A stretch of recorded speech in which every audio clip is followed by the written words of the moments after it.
A Cumberland garage caught fire, but the church attached to it was saved. We'll have more on that now at 5:30. One man is behind bars and police are now trying to reunite stolen equipment with its owner from a donut shop thousands of miles away. Temperatures continue to climb across the mountains and even warmer weather is heading our way just in time for the weekend. A complete look at the forecast is coming up. Mountain News at 5:30 starts now. Dedicated to southern and eastern Kentucky, this is WYMT Mountain News at 5:30. Good evening, I'm Steve Hensley. The father of a child killed in a Laurel County fire over the weekend is now in jail. He's facing murder and arson charges. 26-year-old Vaughn Brock was arrested this afternoon in the Keavy community of Laurel County. He's also facing public intoxication and wanton endangerment charges. Police say those charges are unrelated to the fire. His son Joseph was found dead in a home Saturday. Neighbors say Brock ran from the home after the fire. You'll hear from family members coming up at 6. An Amber Alert is still in effect as authorities work to find a missing Kentucky teenager. Get another good look at 16-year-old Lauren Sizemore of Dawson Springs. She was last seen late Friday night. Authorities think she may be with her step-grandfather, Glenn Harper. Police say he could be driving a maroon 2004 Hyundai Sonata with a Kentucky temporary tag. You should call police if you know where either might be. A boy from Illinois who's been missing for 8 years may be here in Kentucky. Newport police say a child who said he was being held captive was found in a neighborhood. He was taken to the hospital. Investigators are not telling us the child's name, but the CBS station in Chicago says detectives in the Chicago area are headed to Kentucky to see if the 14-year-old is Timothy Pitson. Pitson has been missing since 2011. His mother was found dead in her hotel room.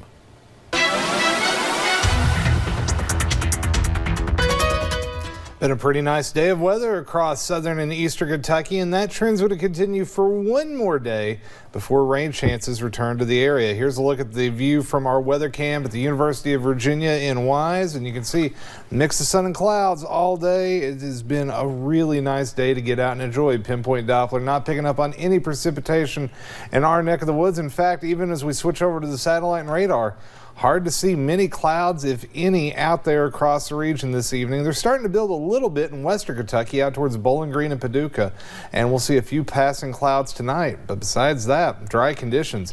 70 currently Hazard, 69 London. You can see southern half of the state staying pretty close to the 70-degree mark.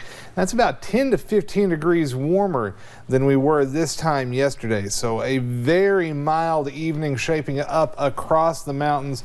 Great night to get out and enjoy, maybe take a little stroll at the park, walk the dogs, or maybe do a little grilling out. Now, as we head into the overnight, temperatures go from the 50s into the 40s, and overall the forecast looking warmer than average, but with the warmth comes a few chances of rain. We'll talk about those here in a few minutes, Steve. All right, Shane, thank you. A man is in jail after police say he stole more than $17,000 worth of equipment from a donut shop. Police think it's all from a shop out west in New Mexico. Garrett Weimer tells us how police found the equipment thousands of miles away in Scott County. Police say right now they don't know how or why Chaya Yoon ended up here in Georgetown, thousands of miles away with all that equipment, but they say they're glad they'll be able to get it back to its owner. They're loading it up now to keep it safe until the owner can get it. Investigators say that owner basically had to close up shop after all her gear was stolen. Georgetown police say they first got involved when workers at a storage facility noticed a man they say acted suspicious, paid in cash, and had some help unloading an awful lot of restaurant equipment. After investigators got a search warrant, they found out just how much equipment. Investigators traced it all back to New Mexico, where the man, Chaya Yoon, had an active warrant for allegedly stealing $20,000 worth of equipment from a donut shop. Yoon is now at the Scott County Detention Center, charged as a fugitive from another state and for receiving stolen property. It's odd how, some things wind up here in Georgetown. It's, little old Georgetown, but, thousands of miles away in New Mexico, and here we are working with those guys and able to solve this case. In a post on Facebook, the police department here was keeping it light, saying they have a special place in their hearts for donuts. So keep your hands off their donuts and, of course, donut making equipment. In Georgetown, Garrett Weimer, WKYT. Yoon is due in court tomorrow afternoon. White House advisor Ivanka Trump is planning a trip to Africa as part of a global women's initiative she's leading. She's planning to visit Ethiopia and the Ivory Coast over 4 days. This will be her first visit to the region since the White House launched the Women's Global Development and Prosperity Initiative back in February. The University of Kentucky has taken immediate action after meeting with a group of students yesterday. One of those agreements was to cover up the controversial mural inside Memorial Hall. Today, a white sheet was draped over the painting. UK leaders say they will eventually take it down. In the past, they've tried to add context to the mural, first created in the 1930s. In western Kentucky, the search for a missing woman led police to a fugitive hiding out in a bunker. Take a look at this. This is the hole deputies found in Graves County. They say a canine alerted them to a tunnel that led to the underground bunker. Inside, they found Ernest Hendrickson. Deputies say he'd been on the run for 5 months. Police say they found two-way radios in a nearby home. They think someone was helping Hendrickson avoid police.